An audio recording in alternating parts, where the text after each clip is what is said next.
Bem-vindo ao canal Cortes Cruz de Cristo. Se você ama ouvir a palavra de Deus, então curta e inscreva-se.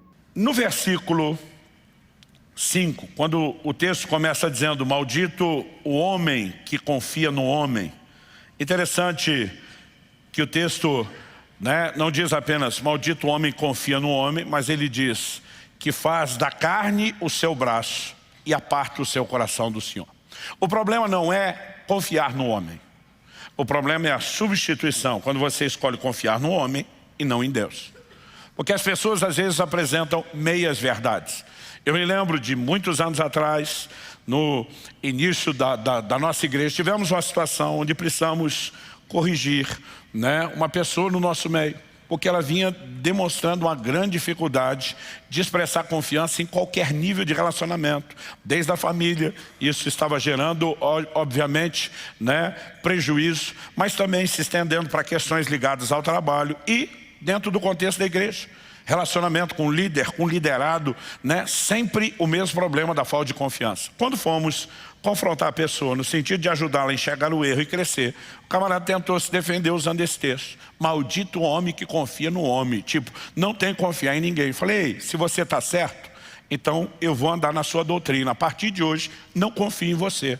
Aliás, por que é que eu devo confiar você em alguma coisa aqui da igreja se você não merece confiança? Então eu vou remover você de todo esse lugar. Ele ficou me olhando assustado. Falei: só estou falando o que você sugeriu. Agora, quando é para você a verdade serve, quando é contra você não serve. Eu falei: você está tirando o texto do contexto. O problema não é confiar nas pessoas.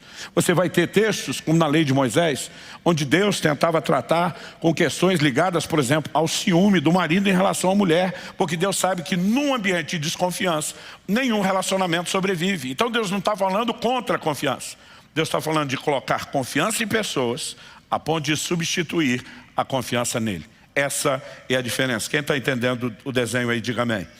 Então, quando nós olhamos para isso, há um exemplo na Escritura que para mim não pode ser ignorado, não pode ser negligenciado, que diz respeito a um dos reis de Judá, que é o rei Asa.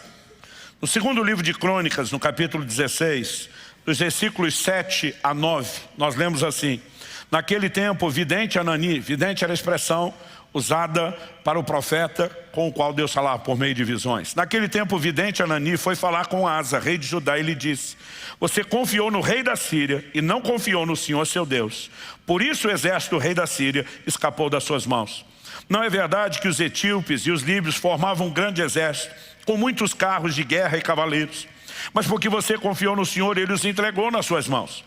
Porque quanto ao Senhor, os seus olhos passam por toda a terra, para dar força, outra versão diz, para se mostrar forte, àqueles cujo coração é totalmente dele. Nisto você cometeu uma loucura. Por isso, de agora em diante, haverá guerras contra você. Deus está confrontando um cara que já havia confiado e já havia visto milagres. Os líbios e os etíopes se uniram numa guerra que parecia ser impossível de vencer contra o reino de Judá. Nessa época estamos falando do reino dividido, então as tribos de Judá e Benjamim formaram o reino do sul, enquanto as demais 10 das 12 tribos de Israel formaram o reino do norte, o reino de Israel. E nesse momento, quando ele tinha que enfrentar aquela multidão, aquele exército impossível de vencer, ele confiou em Deus e experimentou um livramento. No entanto, agora, por causa de uma outra circunstância muito menor, ele tenta resolver do seu jeito e da sua maneira. E na tentativa de se livrar de um inimigo, ele faz aliança com outro. E Deus está dizendo: porque você confiou nele, em vez de confiar em mim, você vai enfrentar guerras, você agiu loucamente. E outra, esse camarada com quem você está fazendo aliança para vencer esse, era um inimigo seu. Vocês se uniram para um inimigo em comum, mas agora você perdeu a bênção de vencê-lo, a provisão de vencê-lo que eu tinha para você. Quando você olha para o rei Asa, ele começa bem, mas não termina bem. Aliás, um pouquinho adiante, no versículo 12, a Bíblia diz assim: no 39º ano do seu reinado, Asa contraiu uma doença nos pés, e essa doença era muito grave. Porém, na sua enfermidade, ele não recorreu ao Senhor, mas confiou nos médicos. O problema não é fazer uso da medicina. Não é porque pregamos fé que nós somos contrários ao uso da medicina, dos remédios. Acreditamos ser parte daquilo que Deus deu para favorecer a humanidade. O apóstolo Paulo, que vivia milagres de curas sobrenaturais, num determinado momento faz referência a Lucas como médico amado. Ele tinha um médico na sua equipe, né? E ao chamá-lo de médico e não só de irmão, ele está dizendo, é amado como pessoa e é apreciado pelo seu trabalho entre nós. O problema é quando a pessoa confia em algo a ponto de deixar de confiar em Deus. Então não havia nenhum problema no tratamento médico, mas quando Asa diz, eu não preciso de Deus porque tenho bons médicos, e daqui a pouco os médicos dão a notícia, mas nós não resolvemos o seu problema, ele não tem nenhuma possibilidade de viver o sobrenatural. Ele fez uma troca.